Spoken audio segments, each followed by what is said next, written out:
किसी भी सफलता की राह का सबसे बड़ा रोड़ा होता है डर, means fear. So how can we explain the fear? डर को हम कैसे डिफाइन कर सकते हैं? Fear is nothing but a feeling of losing something. क्या है डर? डर एक वो भावना है, वो एक एहसास है जो हमें किसी चीज के खोने की अभिव्यक्ति देता है. तो अब अगला प्रश्न पैदा होता है कि खोना क्या है? The fear of losing something. So what is that something? वो समथिंग है क्या? समथिंग को अगर हम समझने की कोशिश करें, so something will be either physical और मेटाफिजिकल. जो कुछ है जिसको हमें डर है, जिसका हमें डर है कि ये खो जाएगा, वो फिजिकल फॉर्म में हो सकता है या नॉन फिजिकल या मेटाफिजिकल फॉर्म में हो सकता है. तो अगर वो फिजिकल फॉर्म में है तो वो किसी न किसी एटम से बना हुआ है या मॉलिक्यूल से बना हुआ है. और आप जानते हैं कि everything is made of atoms और everything is made of molecules. जो कुछ भी बना हुआ है वो एटम्स से, मॉलिक्यूल से ही बना हुआ है. एक बॉन्डिंग फोर्स है जो उसको एक आकार देती है. तो अगर डर को समझें, the fear of losing something physical, एक वो एहसास, डर का एहसास कि हमसे ये चीज खो जाएगी, तो असल में खोने जैसी कोई चीज होती ही नहीं है. क्योंकि खोना एक तरह से एक रूप का दूसरे रूप में परिवर्तन है बस. तो हमें खोने को खोने के रूप में ना समझकर अगर हम उसकी शक्ल या उसके रूप को बदलना अगर समझें, तो इस डर पर हम काबू पा सकते हैं बहुत आसानी से. इसके लिए आप एक एग्जाम्पल ले सकते हैं. एक उदाहरण लीजिए. आपने आसमान में हवाई जहाज़ों को उड़ते हुए देखा होगा. एक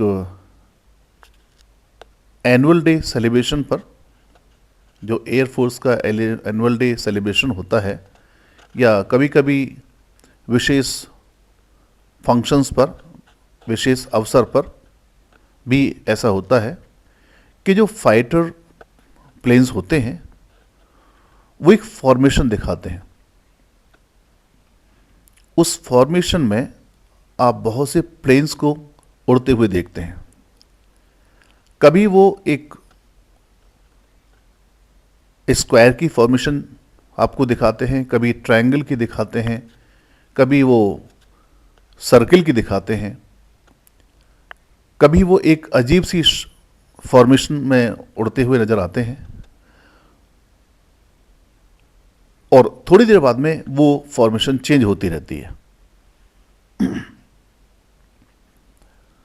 तो जो एक फॉर्मेशन है वो प्लेन्स के द्वारा है.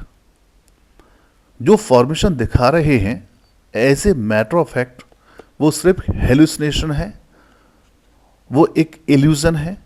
वो एक्चुअल में वो फॉर्मेशन है नहीं. एक्चुअल जो फॉर्मेशन है वो उससे बहुत दूर है. वो एक तरह से मृग तृष्णा है. आप इसको दूसरे एग्जाम्पल के द्वारा भी समझ सकते हैं. जो बच्चे होते हैं छोटे खेलने वाले, उनके पास में बिल्डिंग ब्लॉक्स होते हैं. उन बिल्डिंग ब्लॉक्स में डिफरेंट टाइप्स ऑफ शेप्स होती हैं, और उन डिफरेंट टाइप्स ऑफ शेप से, उन बिल्डिंग ब्लॉक्स के द्वारा आप एक फॉर्मेशन बना सकते हैं और फिर उन ब्लॉक्स को निकालकर आप दूसरी फॉर्मेशन बना सकते हैं। या आप इसको एक और अन्य उदाहरण के द्वारा भी समझ सकते हैं कि एक फिल्म है, उस फिल्म के अंदर कुछ कैरेक्टर्स उस डायरेक्टर ने डाले हैं और उस कैरेक्टर को प्ले करने के लिए उसको एक एक्टर की जरूरत है। वो एक्टर वहां पर उस रोल को प्ले करता है और उसके बाद में जब वो फिल्म खत्म हो जाती है तो वो कैरेक्टर हमारे दिमाग में रहता है। अब उसी एक्टर को आप किसी दूसरी फिल्म में भी देखेंगे जहां पर कि उसका एक डिफरेंट रोल है। पहली फिल्म से उस एक्टर का कोई कंसर्न नहीं है। हम क्या करते हैं कि उस एक्टर की एक छवि बना लेते हैं अपने दिमाग में और उस एक्टर को हम बार बार उसी रूप में देखना चाहते हैं। और जब वो एक्टर हमारे छवि के अनुसार एक्टिंग नहीं कर रहा होता तो हम उसको नकार देते हैं या उसको एक्सेप्ट नहीं करते हैं। ये नकारना, एक्सेप्ट ना करना, यही डर है। हम किसी भी चीज को भौतिक रूप में लेते हैं, उसका मिल जाना, उसको हम पा लेना, ये सुख का आभास है और उस चीज का खो जाना ये दुख का आभास है। जबकि हकीकत यह है कि खोना और पाने जैसी कोई चीज होती ही नहीं है। Existence and non existence is because of some different molecular और atomic formation। कुछ एटम्स या कुछ मॉलिक्यूल्स एक शेप लेते हैं, एक बॉन्डिंग फोर्स के द्वारा वो नजदीक आते हैं। Different atoms with different forms and they come together and they form a particular shape or they make a particular shape, and after their purpose is over then again they deform or they scatter and again they form another shape। तो as a matter of fact इस पृथ्वी पर चाहे वो existence है या non existence है, वो एटॉमिक स्ट्रक्चर के द्वारा ही पॉसिबल है और हमें उस चीज को इस रूप में ही देखना चाहिए।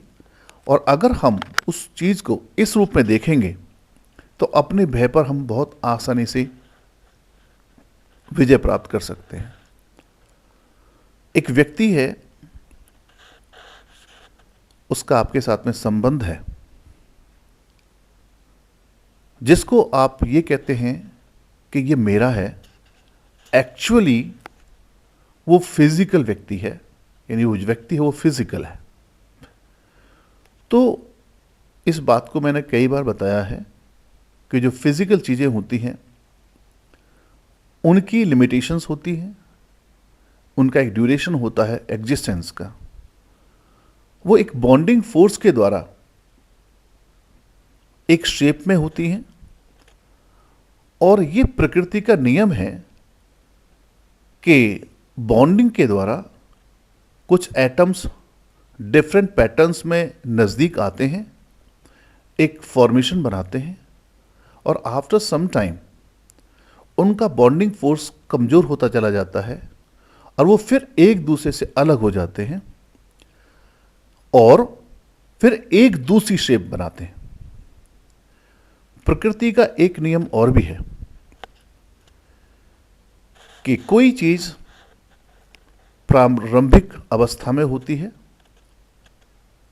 उसके बाद में वो एक प्रोसेसिंग अवस्था में होती है, फिर डेवलपिंग अवस्था में होती है, फिर मैच्योर्ड अवस्था में होती है, और फिर उसके बाद में वो डिमिनिशिंग अवस्था में चली जाती है। इट मीन्स इस जीवन में अलग अलग लेवल्स होते हैं। इसको आप ऐसे समझ सकते हैं कि एक बीज है जिसकी एक अंकुरित अवस्था है। जब उसको जमीन में डाला जाता है तो एक रूप होता है उसका अंकुरित अवस्था का, जब वो अंकुरित हो रहा होता है। धीरे धीरे वो पौधा बनता है, एक अवस्था ये होती है। उसके बाद वो एक पेड़ बनता है,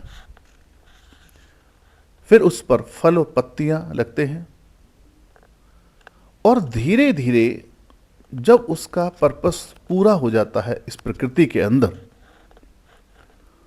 तो फिर पत्ते उस पेड़ से झड़कर सूख कर झड़ने लगते हैं, और जो फल होता है, ध्यान रखिए कि स्टेट ऑफ मैच्योरिटी में, पूर्ण अवस्था होने पर हमेशा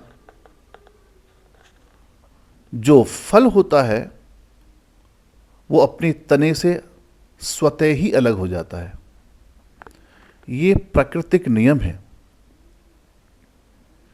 जिस तरह से खरबूजा या तरबूजा पकने के बाद में अपने आप अपनी बेल से अलग हो जाता है, उसको तोड़ने की जरूरत नहीं पड़ती है। जिस तरह से अगर आपने अमरूद को खाया है तो एक पका हुआ अमरूद अपने बीज से अंदर ही अंदर उस परत से अलग हो जाता है। अब उसको देखिए। उसी तरीके से हमारा शरीर, जिसमें अंदर आत्मा आती है, वो मैच्योर होने के बाद जिस पर्पस के लिए आत्मा उस शरीर में आती है, उसका पर्पस पूरा होने के बाद वो आत्मा इस शरीर को छोड़ करके चली जाती है, क्योंकि उस आत्मा को एक दूसरा पर्पस पूरा करना है। जैसे मैंने भी आपको समझाने की कोशिश की कि बिल्डिंग ब्लॉक्स, हम एक फॉर्मेशन देते हैं, फिर दूसरी फॉर्मेशन देते हैं, फिर तीसरी फॉर्मेशन देते हैं। तो उसी तरीके से जो आत्मा इस शरीर में आई, उसका एक पर्पस पूरा हो गया, तो उसको दूसरा पर्पस पूरा करना है। तो दूसरा पर्पस पूरा करने के लिए उसको इस फॉर्मेशन से अलग जाना पड़ेगा। क्योंकि अगर एक एक्टर है, उसने एक फिल्म में काम किया, तो उसकी छवि आपके मन में बैठ जाती है। अब आप ये बताइए कि अगर वो बेचारा दूसरी फिल्म में काम नहीं करेगा तो खाएगा कैसे? एक फिल्म तो उसको पूरी जिंदगी के लिए काफी नहीं है, तो उसको एक दूसरी फिल्म में काम करना है, फिर तीसरी फिल्म में काम करना है, फिर चौथी फिल्म में काम करना है। वो एक एक्टर है, लेकिन वो डिफरेंट कैरेक्टर्स को प्ले करता है। उसी तरीके से हमारी आत्मा भी इस शरीर में आई है, उसका एक पर्पस है। जब तक इस शरीर को नहीं छोड़ेगी तब तक वो दूसरे शरीर में नहीं जाएगी, क्योंकि उसका वो दूसरा जो रोल है वो भी पेंडिंग पड़ा हुआ है, उसको वो रोल भी निभाना है। तो जैसे मैंने अभी आपको बताया कि एक एग्जाम्पल दूसरे एग्जाम्पल से इस तरह से सेट हो सकता है।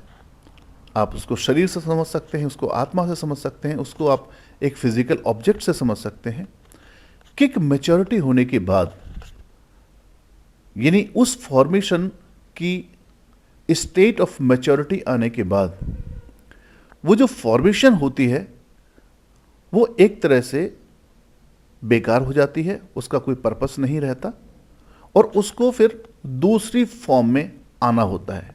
तो दूसरी फॉर्म में आने के लिए उस फॉर्मेशन को से डीफॉर्म होना पड़ेगा, तभी पॉसिबल है। तो उसके जो भी रॉ मटेरियल्स होते हैं वो फिर अलग अलग विखंडित हो जाते हैं और विखंडित होने के बाद में उसके बाद में एक दूसरी शेप वो लेती हैं। तो प्रकृति के नियम को हम बहुत बारीकी से समझें कि जो नज़दीक आना है वो नज़दीक आना एक पर्टिकुलर टाइम एंड स्पेस में है। समय और परिस्थिति के अनुसार कुछ चीज़ें मिलती हैं, उनका एक ड्यूरेशन होता है और उस ड्यूरेशन के बाद में वो फिर अपनी अपनी जगह दोबारा से चली जाती हैं और फिर एक नई शक्ल लेती हैं या एक नई फॉर्मेशन वो बनाती हैं। तो हमें डरने की ज़रूरत नहीं है, क्योंकि जिस चीज़ को हम स्थायी समझ रहे हैं as a matter of fact हकीकत में वो स्थायी नहीं है। इस भाव को हमें समझना है कि हम डर किससे रहे हैं। जो फियर ऑफ लॉस है वो किसी चीज़ के खोने का जो एक एहसास है वो हमें नहीं होना चाहिए, क्योंकि खोने जैसी कोई चीज़ है ही नहीं। एक शक्ल है जो मैं अब नज़र आ रही है और उसके बाद में फिर वो दूसरी फॉर्मेशन बन जाएगी और तीसरी फॉर्मेशन बन जाएगी। उसके बाद में ये प्रकृति का नियम है और प्रकृति है, फॉर्मेशंस बनती रहती हैं, बिगड़ती रहती हैं, बनती रहती हैं, बिगड़ती रहती हैं, बनती रहती हैं और बिगड़ती रहती हैं। तो ये प्रकृति इस तरह से चलती रहती है। तो हमें अपने भाव को एक फॉर्मेशन के साथ चिपकाना नहीं है, हमें सिर्फ उसको ऑब्जर्व करने की ज़रूरत होती है। एक भाव को, उस मोमेंट को जीने की ज़रूरत होती है। कोई भी भाव आपके मन में आ रहा है, कोई भी मोमेंट है, कोई भी क्षण है, आपको कुछ नज़र आ रहा है, आप महसूस कर रहे हैं, तो महसूस कीजिए सिर्फ। उसके साथ में आपको चिपकने की ज़रूरत नहीं है। और जो चिपकना होता है यही मोह है और यही सारी परेशानियों की जड़ है। हमें पावर ऑफ अटैचमेंट से ज़्यादा पावर ऑफ डिटैचमेंट को समझने की ज़रूरत है।